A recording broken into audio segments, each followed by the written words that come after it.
Mr. Speaker, we in the People's Progressive Party wish to thank the President for his address to the National Assembly. And we've just listened to the Prime Minister. And I want to say here today that if anything is comatose, it is this government.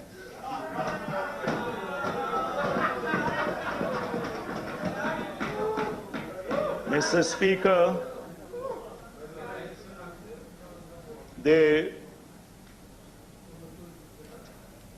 a throne speech by the President on policies, speech by any head of state to the National Assembly or to the Parliament must be taken seriously. And in most jurisdictions around the world, there is a particular approach to these speeches. They are given adequate time to be debated, and there's a protocol following that debate. What we find particularly egregious, Mr. Speaker, is the way this speech and the motion to debate the last speech of the President was brought to the National Assembly. It's been hurriedly placed on the agenda, which led to the discussions in your office. It breached the procedure for the debate of a normal motion. And we think that given what the President said in his speech about the nature of the National Assembly, the importance of the National Assembly, and how we must conduct ourselves in a cooperative manner, that this is an insult to what he said in the National Assembly. Most of our speakers came here today prepared to debate certain motions that are on the order paper. We were told this is the opposition day, and then suddenly we have the President's speech to the National Assembly to debate.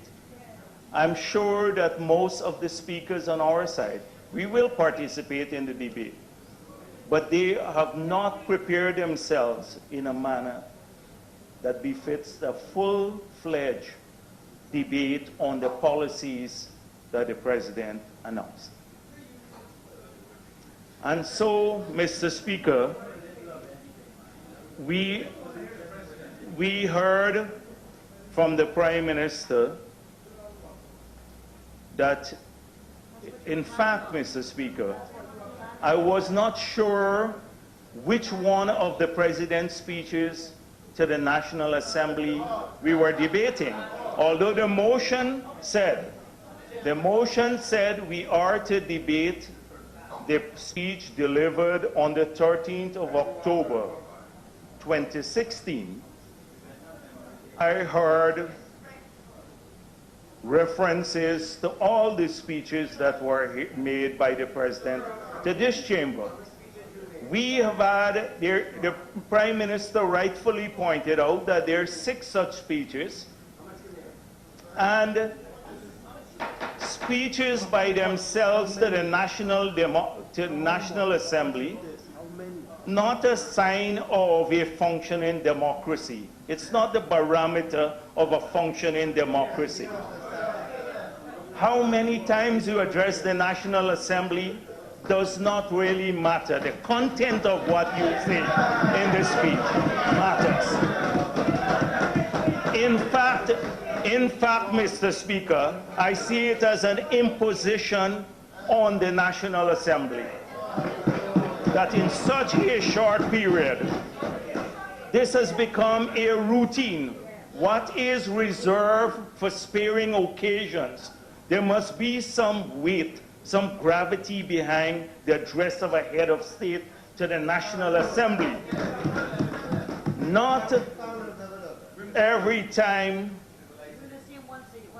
there is a policy issue, the National Assembly has to suspend itself to listen. But, Mr. Speaker, the Prime Minister took tremendous latitude in dealing with all sorts of things. Things that are not in the speech that is subject to the motion that we are debating. So I may want to visit those issues myself, given that he has raised them. The Prime Minister said that there was a view in the public that we ought not to, in the President's speech to the National Assembly, to revisit the past. And he strongly defended that. And we can never put limitations on what the President says in the National Assembly. And we will not have a problem if there is any revisiting of the past to provide proper context for debate of policies. But there is an obligation that in revisiting the past, you have to be truthful and accurately reflect the past. And I saw, Mr. Speaker, the Minister of Finance presented us with this document here today. And he said, this is not required by law, but given the commitment of the government to transparency, they have decided to present to the National Assembly a report on the public debt. The President said in his speech, Mr. Speaker, that they inherited a mountain of debt, a mountain of debt. Now, first of all, I'm happy that this document was prepared and it reflected the debt situation, the stock of debt, and its evolution from 2011 to 2015. And you will see a trend here, Mr. Speaker. The trend has been for a reduction in the debt from 2011 to 2015 in the reporting period. But if you go back a little bit further, you will see that a mountain, where the mountain was, because the stock of debt in 2015 was $1.1 billion, and it was close to $2 billion when the People's Progressive Party took office. And so I'm happy that this document is prepared. It vindicates what the PPP is saying, and we are also happy that the Minister of Finance could have found figures from 2011. When we assumed office in 1992, we couldn't find figures to prepare a document like this. Could not. And so context is vital. When the President says we inherited a mountain of debt, the context was not appropriate. It was not clear. The Prime Minister spoke about FATF, and again, he spoke of the past and distorted that past.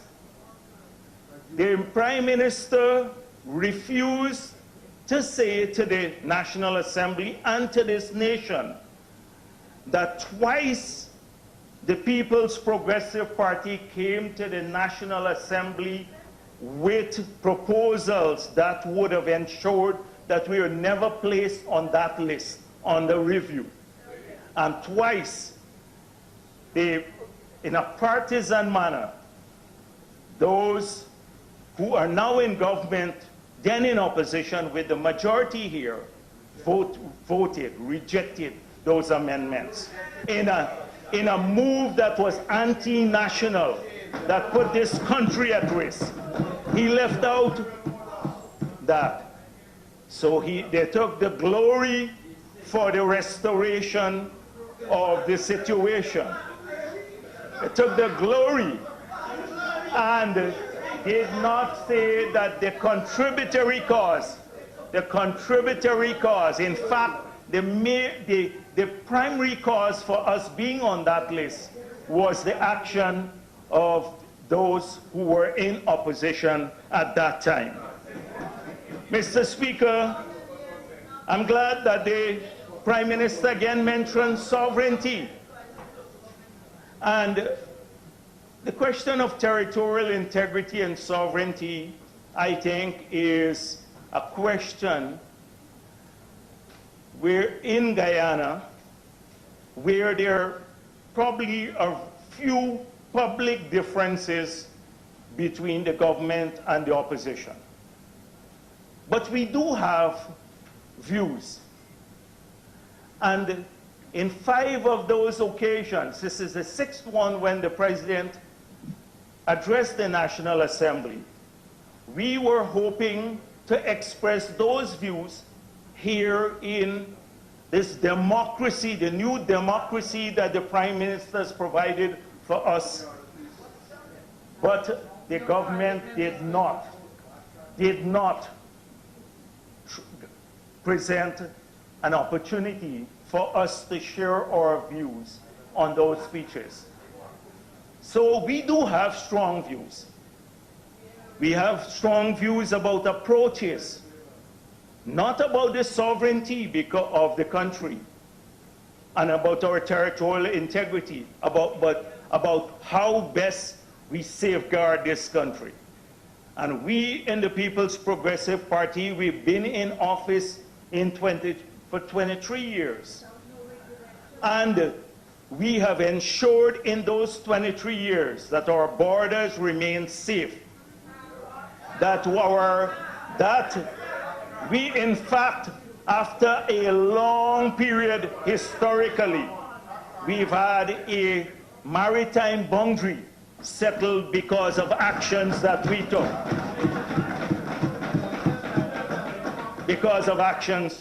took. And so, Mr. Speaker,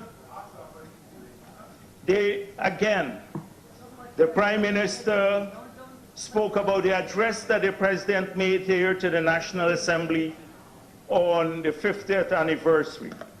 And again, we too have views on this matter. I thought it would have been fitting for this National Assembly to debate the President's speech to the National Assembly, and so that we too would have been able to share our perspectives on the 50th anniversary, our challenges in the past, and the way forward for the country. But that opportunity was never provided here. Mr. Speaker, the Prime Minister said again, don't judge us based on our promises. Never mind all we said on the campaign trail, because when we got into government, we found a different situation. And so I'm going to come a bit to that, because I see the act of excusing underperformance gaining ascendancy from the government. So our economy is underperforming because of an inept set of policies and approaches by the government. So it has to be the money is not flowing through the economy anymore, not the incompetence of the government. We don't have money to pay the public servants more or to give pensioners more, because the PPP left us this mountain of debt. But they do have money to take a huge salary increase for themselves. They do have, within 6 weeks, they do have money to waste on the the Durban Park, over $400 million. They do have money on the bond. They do have money, Mr. Speaker, to go on these fancy trips where an ultimate acts of cronyism that they love to talk about. Family members, extended family members are now going traveling with ministers of the government. And, well, let me just stick it there. And they did have money to present, after less than a year in office, the biggest budget in the history of our country, $230 billion. They did have money to do that after less than a year in office. But they don't have money because the PPP left them with a mountain of debt. And so we can't fulfill our promises because of the big, bad PPP and what they left us with. We have heard this, Mr. Speaker. The President said they inherited, in his speech, a perilous economic situation. And this is far from the truth, Mr. Speaker. Very far from the truth. Guyana's economy for the past 10 years has experienced positive growth. In fact, it's the fastest growing economy in the Caribbean if you look over the period and you average it. It's the fastest growing economy in the Caribbean. Secondly, in terms of debt stock, Mr. Speaker, there are only two Caribbean countries that have a lower debt stock to GDP than Guyana. It is Suriname and Trinidad and Tobago. But when we assumed office, it had the worst debt stock in the Caribbean. So now we're using less than 5% of revenue to service debt, Mr. Speaker. That leaves 95% of the $165 billion we collect in current revenue to spend back in this country. There was a time when almost 100% of our revenue went to service debt. Almost. Mr. Speaker, the investments, opportunities, this country was booming with investments. They're all dying off now. So let's talk about the ICT sector. Qualfund came here under the PPP and hired a ton of people. Teleperformance came under the People's Progressive Party and hired a ton of people, ton of young people. They're expanding now. The ExxonMobil came here under the People's Progressive Party and found oil. Mr. Speaker, the two new gold mines that started the work and now are producing all the growth in the economy, they came here under the People's Progressive Party. We had Santa Fe that the President visited, and he spoke about mega farm. Santa Fe came here under the People's Progressive Party.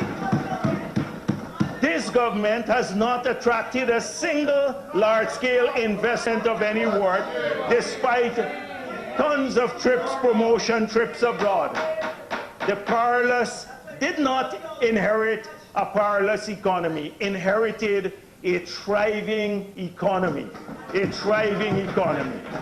So my point is that you do have to be truthful in the context. So, Mr. Speaker, the quality of life we spoke about. I do not want to depart because I think the Prime Minister did a disservice to the President when he departed from the speech made to the National Assembly. It was extraneous, his comments, to the motion, or those comments were extraneous to the motion. So, Mr. Speaker, may I come back now to speak about the speech that was made to the National Assembly, the policy speech of the President on the 13th of October. I believe that the policy statement of the government, because I don't see it just as the president's speech. This is the policy statement of the government, the executive. It hopelessly lacks vision. It is dominated by a binary thinking and binary philosophy. That is the nature of the speech, Mr. Speaker. It has failed to define a viable framework for the pursuit of the objectives that the government set itself. Those of ensuring a good life for people and better governance than the People's Progressive Party. It has failed to set a framework to achieve those goals. It lacks specifics, hopelessly lacks specifics, broad declarative statements. So it makes it very hard to debate a policy speech that has very little policies. Mr. Speaker, it has the few attempts at defining broad areas for the future leave more questions than answers. It leads us into a murky path. We do not have clarity because sometimes it's very contradictory. And I will get to those in a moment. I will explain how. I spoke already about the excuses for poor performance. Almost half of the speech was focused on excusing poor performance and blaming the People's Progressive Party. Mr. Speaker, it takes previous policies and unabashedly presents them as new thinking and claims them as its own.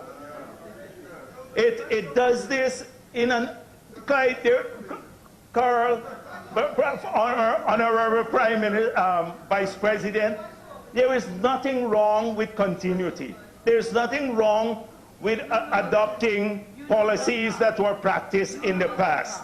There's absolutely nothing in. We'll willingly give you the positive legacy, but at least you should attribute that they came where they came from, not present them as new thinking, It distorts history and reality in an unbelievable fashion, Mr. Speaker, with confidence about our history and our reality that basically just is a revision of all that we stand for. It does not tell us about how people are going to get more jobs. It does not tell us in specific terms about how they're going to be more secure in their homes. Doesn't tell us about the 500 workers at Barama who are going to lose their income soon, or the 1,700 and 972 young Amerindians who have lost their income. It doesn't define a future for the rice industry that will keep it growing and people employed and money flowing through the economy. It doesn't tell us, except in blaming the PVP in the sugar industry, does not craft a way forward for the sugar industry, and this is supposed to be a policy speech. It does not tell us about how they're going to address the depressing situation in the forestry sector. Does not. And those are the things that people in the markets, because their sales now have dropped by 50%. The vendors out there, they're anxiously waiting to hear from a policy speech about where this country will be going. How are they going to improve jobs and create more income and wealth for the country and treasury and money for the treasury, more taxes. So it fails miserably from that perspective. So, Mr. Speaker, those are the broad characterization, the way I see the budget, the speech. I was going to say budget, but we have a budget debate soon.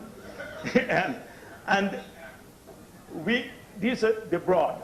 But maybe we can talk a little bit more about the specifics. And so the president spent a significant deal of time speaking about the troubles of the past, what he characterized as troubles, the dark days, the dark days. He said, the troubles will be remembered as the darkest hour in our history. He said, it was a time of deception and cynical rejection of £4.9 million of the UK Security Sector Reform Action Plan. Mr. Speaker, the President, as I said before, has a right to talk about any period in our history, and he has given his perspective on that period.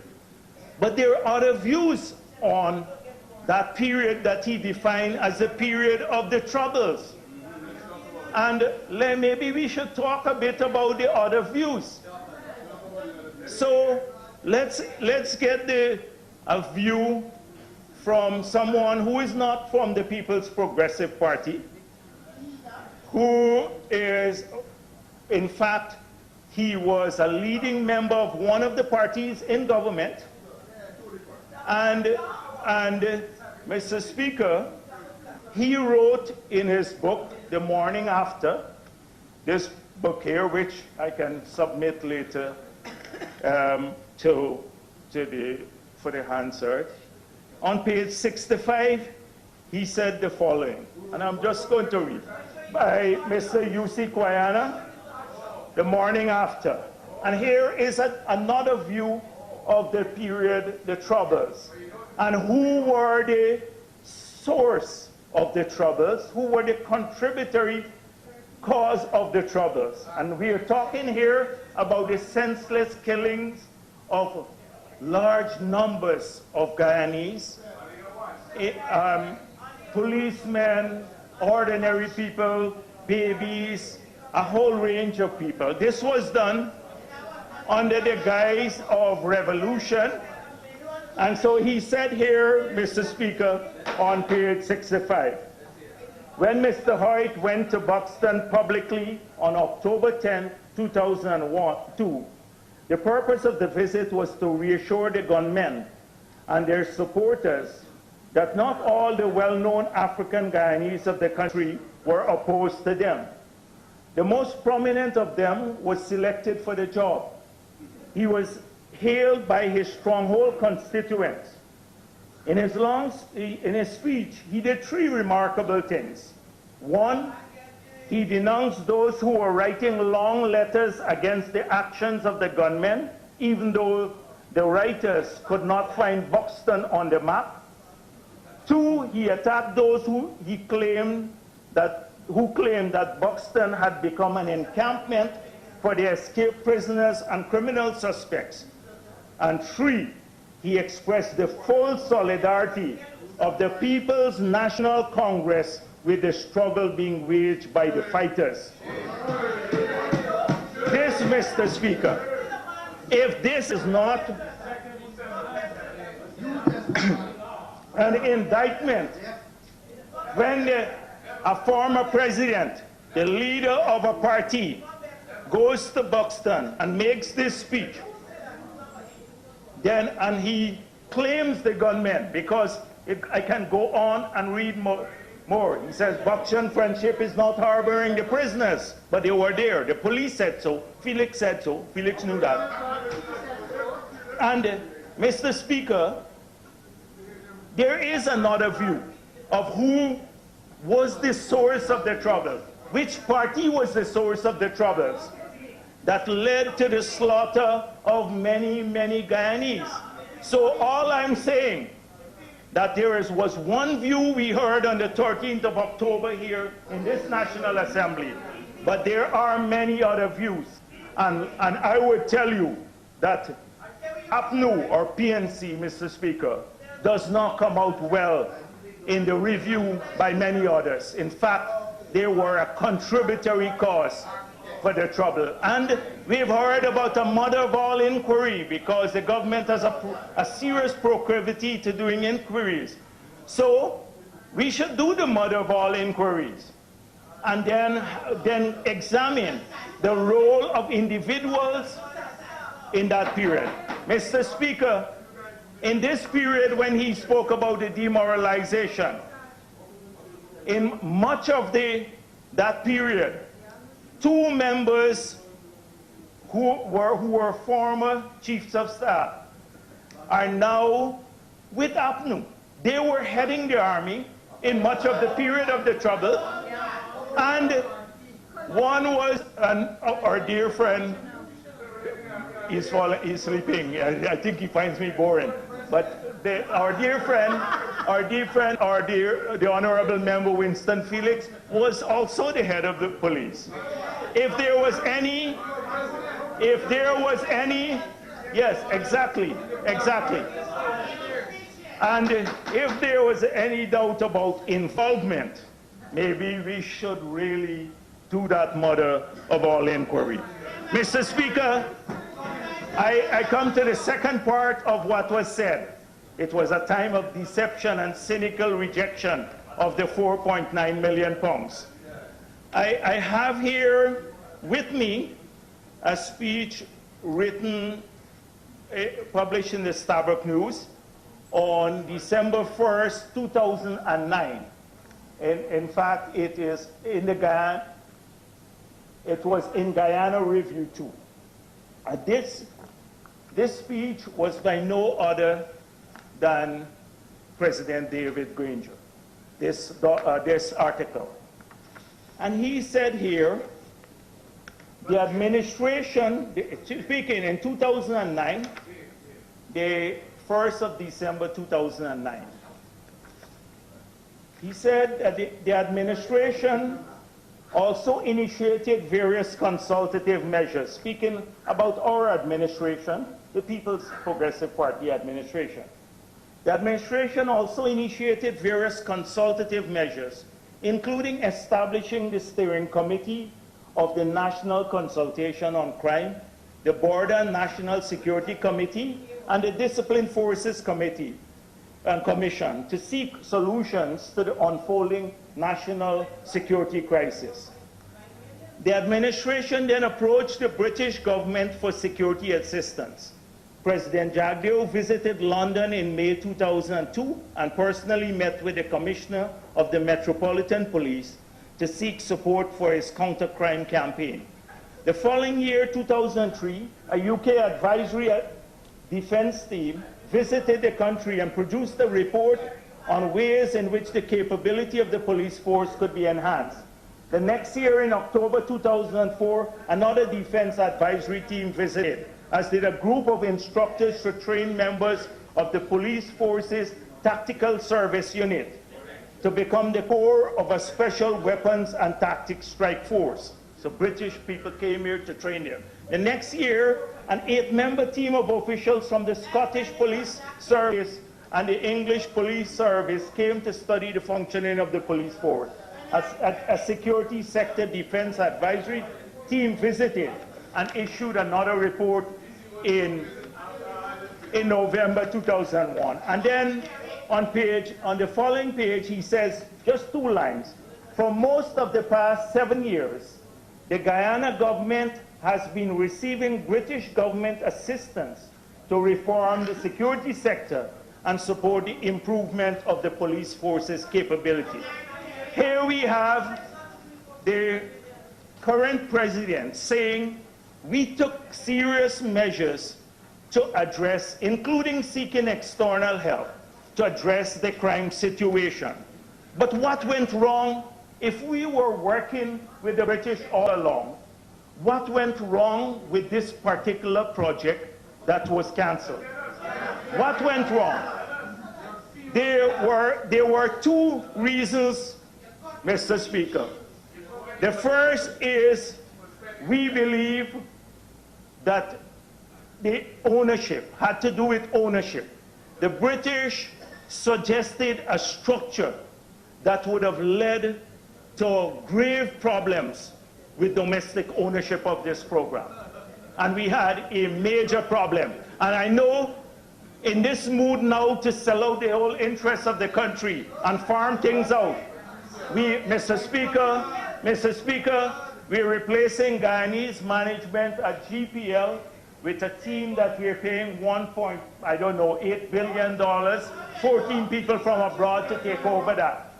And for every little thing under the sun we're bringing in, we have just decided. Yeah. We didn't sign the contract with those people. Yeah.